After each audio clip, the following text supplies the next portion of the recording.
हर महादेव मित्रांनो, मी आहे नांदेडचा मारुती। आजचा ब्लॉग आहे प्युअर नांदेडी भाषेमध्ये। तर बघा, आपल्याला बघायचं आहे आज सकारामच्या गावाला जायचं आहे। सकारामचं गाव म्हणजे तुराटी, तालुका धर्माबाद, जिल्हा नांदेड। तिथं सीताफळांचं गाव म्हणून फेमस आहे। पहा, बाचेगावमधून मी निघालो। बाचेगावमधून निघताना माझा भाऊ सचिनने गाडी काढली आणि गाडी काढून थेट गेलो आम्ही सकारामकडे।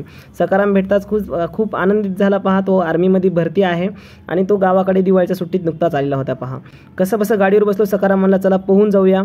त्यामुळे सकारामनी पहिली उडी ठोकली आणि थंडगार पाण्यामध्ये मनसोक्त आनंद घेतलो। पहा, त्यामुळे पहिले आम्ही तिघांनी सुरुवात केली। बघता बघता तिथले काही कार्टे आले आणि पोहून मनसोक्त आनंद घेऊन आम्ही निघालो। पहा, थेट तुराटीकडे। सकारामने हातामध्ये गाडी घेतली।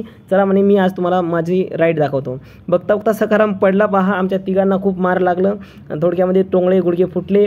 मग कसं बसे गाडी वर केलो आणि मी गेलो पहा सीताफळांच्या झाडाकडे। आणि सीताफळांच्या झाडाखाली सीताफळाचं एक झाड दिसलं मला आणि त्या सीताफळाच्या झाडाला पाड होतं। पहा, एकदम पिकलेलं असं।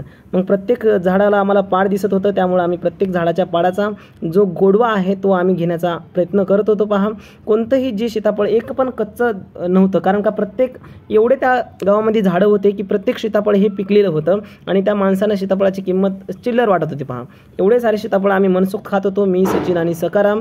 त्यानंतरचा सकाराम म्हणला की चल बाबा एक व्हिडिओ काढ, म्हणल्याने एक व्हिडिओ काढलो। बघा, आम्ही गाइस, ये मैं हूँ, ये सकाराम है, ये सचिन है और यहाँ हमारी सीताफळ की पारी हो रही है। त्यानंतर आम्ही थेट कच्चे बच्चे सीताफळ घेतलो आणि बॅगामध्ये टाकलो, कारण का घरला लेकर होते त्या म्हणून।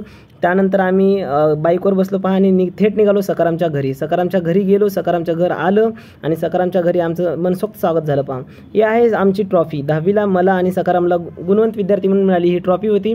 ती पाहून मला खूप आनंद झाला। पहा, कारण का पहिली भेट आमची त्याच्यामुळे झाली होती।